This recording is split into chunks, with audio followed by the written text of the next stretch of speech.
ನಮಸ್ಕಾರ. ರಿವ್ಯೂ ಚಾನಲ್ಗೆ ಸ್ವಾಗತ. ನಾನು ಸೌಖ್ಯ ಗಾಂವ್ಕರ್. ಕಾಂಗ್ರೆಸ್ ಬಿಗ್ ವಿಕೆಟ್ ಪತನಕ್ಕೆ ಕ್ಷಣಗಣನೆ ಶುರುವಾಗಿದೆ. ದುಬೈನಲ್ಲಿ ಮೀಟ್ ಆಗಿದ್ದು ಯಾರನ್ನ? ಕಾಂಗ್ರೆಸ್ನ ಈ ಪ್ರಮುಖ ನಾಯಕ ರಾಹುಲ್ ಗಾಂಧಿಗೆ. ಇದು ನಿಜಕ್ಕೂ ಕೂಡ ಆಘಾತವೇ. ದೇಶವ್ಯಾಪಿ ಈಗ ಎಲೆಕ್ಷನ್ಗಳಲ್ಲಿ ಬ್ಯಾಕ್ ಟು ಬ್ಯಾಕ್ ಸೋಲು, ಮತ್ತೆ 4 ರಾಜ್ಯಗಳಲ್ಲಿ ಚುನಾವಣೆ ಬರ್ತಿರೋ ಹೊತ್ತಲ್ಲಿ ಎಂತಹ ಆಘಾತ ಇದು. ಸೌತ್ ಶಾಕ್ ಎದುರಾಗಿದೆ ಕೈಪಡೆಗೆ. ಡೀಟೇಲ್ಸ್ ಇರ್ತಾ ಹೋಗ್ತೀವಿ. ಮಿಸ್ ಮಾಡಿದ್ರೆ ನಮ್ಮ ಚಾನಲ್ನ ಸಬ್ಸ್ಕ್ರೈಬ್ ಮಾಡಿ, ನಿಮ್ಮ ಅಭಿಪ್ರಾಯ ಕಮೆಂಟ್ ಮಾಡಿ ತಿಳಿಸಿ. ಎಸ್ ವೀಕ್ಷಕರೇ, ರಾಹುಲ್ ಗಾಂಧಿಯವರ ಧೋರಣೆ, ಅವರ ವರ್ತನೆ, ರಾಹುಲ್ ಗಾಂಧಿಯವರು ಭೇಟಿಗೂ ಸಿಗೋದಿಲ್ಲ ಅನ್ನೋದು, ಮತ್ತು ಸೀನಿಯರ್ಸನ್ನು ನಡೆಸ್ಕೊಳ್ಳೋ ರೀತಿ, ಪಕ್ಷದಲ್ಲಿ ಅವಕಾಶಗಳು ಸರಿಯಾಗಿ ಸಿಗ್ತಾನೇ ಇಲ್ಲ, ರಾಹುಲ್ ಗಾಂಧಿಯವರು ಸರಿಯಾದ ನಾಯಕತ್ವವನ್ನೇ ನಿಭಾಯಿಸ್ತಾ ಇಲ್ಲ, ಇಂತಹ ಆರೋಪಗಳು ಪದೇ ಪದೇ ಕೈ ಒಳಗಡೆನೇ ಕೈ ಹಿಸ್ಕಿಕೊಳ್ತಿರೋದು ನಾಯಕರು ಎಲ್ಲ ಗಮನಿಸ್ತಾ ಇದ್ದೀವಿ. ದಿಗ್ವಿಜಯ್ ಸಿಂಗ್ ಅವರ ಓಪನ್ ಸ್ಟೇಟ್ಮೆಂಟ್ ನೋಡಿದ್ವಿ, ಕಾಂಗ್ರೆಸ್ನ ಕೆಲವು ನಾಯಕರು ಸಿಡ್ದೆದ್ದಿರೋದನ್ನು ನೋಡಿದ್ವಿ, ರಾಹುಲ್ ಗಾಂಧಿ ಅವರ ನಡೆ, ವಿದೇಶಕ್ಕೆ ಹೋಗಿ ಅವರು ಕೂರ್ತಾರೆ ಜಾಸ್ತಿ ಅನ್ನೋದು, ಪ್ರಿಯಾಂಕಾ ಗಾಂಧಿ ಅವರು ಬರಲಿ ಅನ್ನೋದು, ಇದೆಲ್ಲ ನಡೀತಾನೆ ಇದೆ. ಇದರ ನಡುವೆ ನೋಡಿ, ಸೌತ್ ಬಿಗ್ ಲೀಡರ್ ಒಬ್ರು ದುಬೈಯಲ್ಲಿ ಪ್ರಮುಖ ಪಕ್ಷದ ನಾಯಕರ ಜೊತೆಗೆ ಈಗ ಮಾತುಕತೆ ನಡೆಸಿದ್ದಾರೆ. ಮತ್ತು ಅದ್ರ ಬಗ್ಗೆ ಮೀಡಿಯಾ ಪ್ರಶ್ನೆ ಕೇಳಿದ್ರೆ ನೋ ಕಮೆಂಟ್ಸ್ ಅಂತ ನಡೆದಿದ್ದಾರೆ. ಅಲ್ಲಿ ಒಂದು ಕಾರ್ಯಕ್ರಮದಲ್ಲಿ ಭಾಗಿಯಾಗೋದಕ್ಕೆ ಅಂತ, ಕಲ್ಚರಲ್ ಪ್ರೋಗ್ರಾಮ್ ಅಂತ ಹೋಗಿರ್ತಾರೆ ಅವರು. ಆದರೆ ಅಲ್ಲೊಂದಿಷ್ಟು ಮೀಟಿಂಗ್ಗಳಾಗಿವೆ ಅನ್ನೋದು ಈಗ ಕೇಳಿಬರ್ತಿರುವಂತಹ ವಿಷಯ. ಕಾಂಗ್ರೆಸ್ಗೆ ಇದು ಬಹಳ ದೊಡ್ಡ ಆಘಾತ ಕೊಡುತ್ತಾ ಚುನಾವಣೆ ಹೊಸ್ತಿಲಲ್ಲಿ. ಕರ್ನಾಟಕದಲ್ಲೂ ಕೂಡ ಕಾಂಗ್ರೆಸ್ಗೆ ಬಿಕ್ಕಟ್ಟು ಎದುರಾಗಿದೆ. ಹೆಚ್ಚು ಕಡಿಮೆ ನಿರ್ಧಾರ ತಗೊಂಡ್ರೆ ಏನು ಬೇಕಾದರೂ ಆಗಬಹುದು ಅಂತ. ಅದೇ ರೀತಿ ಎಲೆಕ್ಷನ್ ಎದುರು ನೋಡ್ತಿರುವಂಥ ಕೇರಳ ಕಾಂಗ್ರೆಸ್ನಲ್ಲೂ ಕೂಡ ದೊಡ್ಡ ಮಟ್ಟದ ಬೆಳವಣಿಗೆ ಆಗ್ತಾ ಇದೆ. Shashi Tharoor any time exit ಆಗಬಹುದು ಅನ್ನೋ ತನಕ ಮೊನ್ನೆ ಒಂದು ನಿರ್ಣಾಯಕವಾದ, ಕೇರಳ ಎಲೆಕ್ಷನ್ಗೆ ಅತ್ಯಂತ ನಿರ್ಣಾಯಕವಾದ ಬ್ರೈನ್ ಸ್ಟಾರ್ಮಿಂಗ್ ಸೆಷನ್ ಥರದಲ್ಲಿ ಒಂದು ನಡೀತು. ಅದು ತುಂಬ ಇಂಪಾರ್ಟೆಂಟು. AICC ಅಧ್ಯಕ್ಷರು ಮತ್ತು ರಾಹುಲ್ ಗಾಂಧಿಯವರು ಭಾಗವಹಿಸಿದ್ದಂಥ ಒಂದು ಮೀಟಿಂಗು, ಅದನ್ನು ಸ್ಕಿಪ್ ಮಾಡ್ತಾರೆ ಶಶಿ ತರೂರ್. ನಾನೇನು ಮಾಡ್ತಿದ್ದೀನಿ ನನಗೆ ಗೊತ್ತಿದೆ ಅಂತ ಕಾಂಗ್ರೆಸ್ಗೆ ಶಾಕ್ ಕೊಡ್ತಾರೆ. ಕೊಚ್ಚಿ ಕಾರ್ಯಕ್ರಮದಲ್ಲಿ ರಾಹುಲ್ ಗಾಂಧಿಯವರು ಬಂದಾಗ ಆ ಕಾರ್ಯಕ್ರಮದಲ್ಲಿ ಅವ್ರನ್ನ ಸರಿಯಾಗಿ ನಡೆಸ್ಕೊಳ್ಳಿಲ್ಲ, ಸರಿಯಾಗಿ ವಿಶ್ ಮಾಡಲಿಲ್ಲ, ಅವರ ಭಾಷಣದ ಆರ್ಡರಲ್ಲಿ ಅವ್ರಿಗೆ ಅವಮಾನ ಆಯಿತು, ಇಂಥದ್ದೆಲ್ಲ ಕೇಳಿಬಂತು. ಸಿಡ್ದಿದ್ರು, ಅಲ್ಲಿಂದ ನಡೆದ್ರು ಶಶಿ ತರೂರ್ ಅವರು. ಅದಾದ ಮೇಲೆ ಇಷ್ಟು ದಿನ ಒಳಗಡೆ ಕುದೀತಾ ಇದ್ದಿದ್ದು ಈಗ ಬ್ಲಾಸ್ಟ್ ಆಗಿದೆ. ಶಶಿ ತರೂರ್ ಅವರು ಬೇಕಾದಷ್ಟು ಸಲ ಕಾಂಗ್ರೆಸ್ ವಿರುದ್ಧ ಸಿಡಿದಿದ್ದನ್ನು ನೋಡಿದ್ವಿ, ರಾಜಕಾರಣದ ವಿರುದ್ಧ ಸಿಡಿದೆದ್ದಿದ್ದನ್ನು ನೋಡಿದ್ದೀವಿ. ಕಾಂಗ್ರೆಸ್ನಲ್ಲಿದ್ದವರು ಈಗ BJPಯಲ್ಲಿರೋರು ಶಶಿ ತರೂರ್ ಅವರನ್ನ, ಪಾಪ ತರೂರ್ ಅವರ ಧೈರ್ಯ ಮೆಚ್ಚಬೇಕು, ಬಟ್ ನಿಮಗೆ ಉಳಿಗಾಲ ಇಲ್ಲ ಅನ್ಸತ್ತಾ ಪಕ್ಷದಲ್ಲಿ ಇಷ್ಟೆಲ್ಲ ಮಾತಾಡಿದ್ಮೇಲೆ ನೀವು ಕಿಕ್ಔಟೇ ಬಿಡಿ ಅಂತ ಕಾಲೆಳಿತಾ ಇದ್ರು.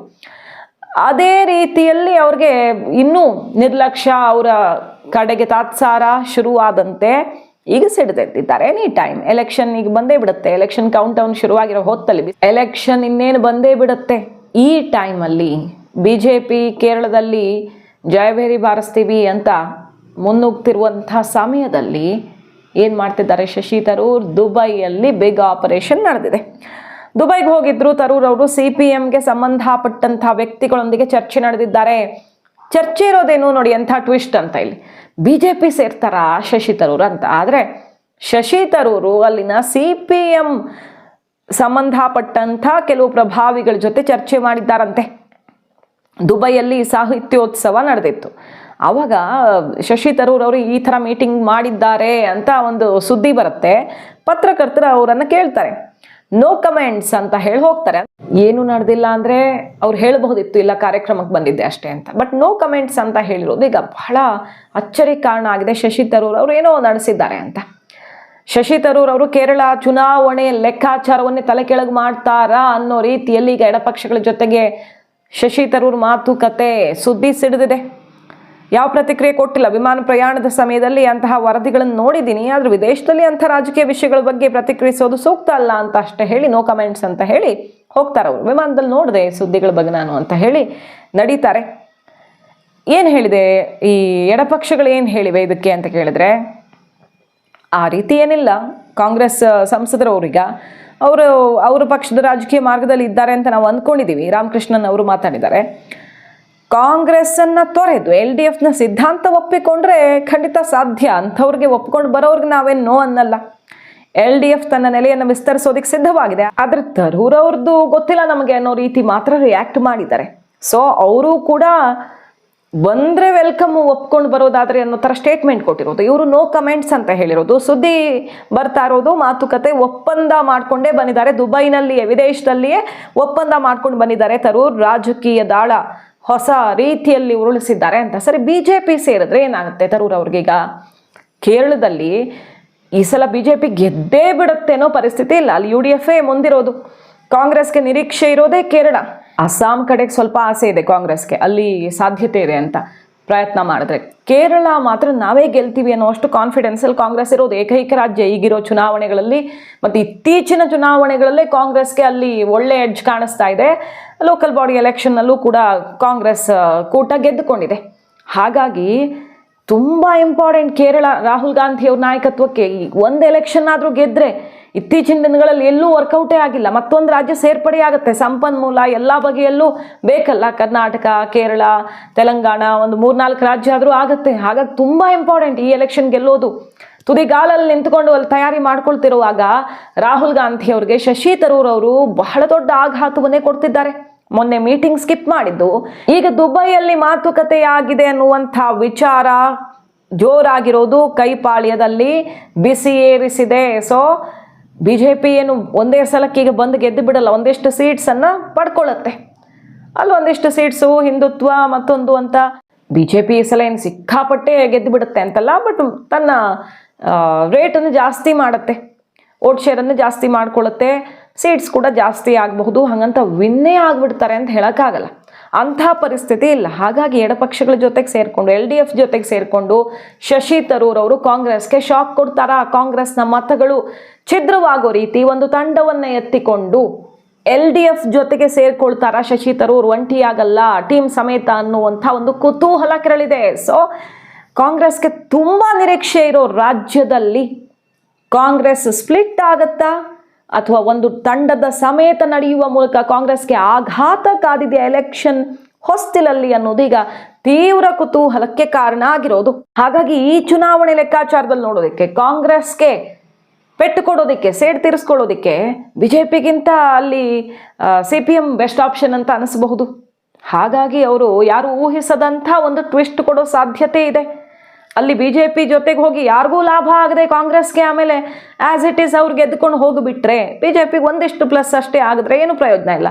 ಹೋದರೆ ಕಾಂಗ್ರೆಸ್ಸನ್ನು ಸೋಲಿಸೋ ರೀತಿಯಲ್ಲಿ ನಾನು ಹೋಗಬೇಕು ಅನ್ನೋ ಪ್ಲ್ಯಾನ್ ಅವರದ್ದು.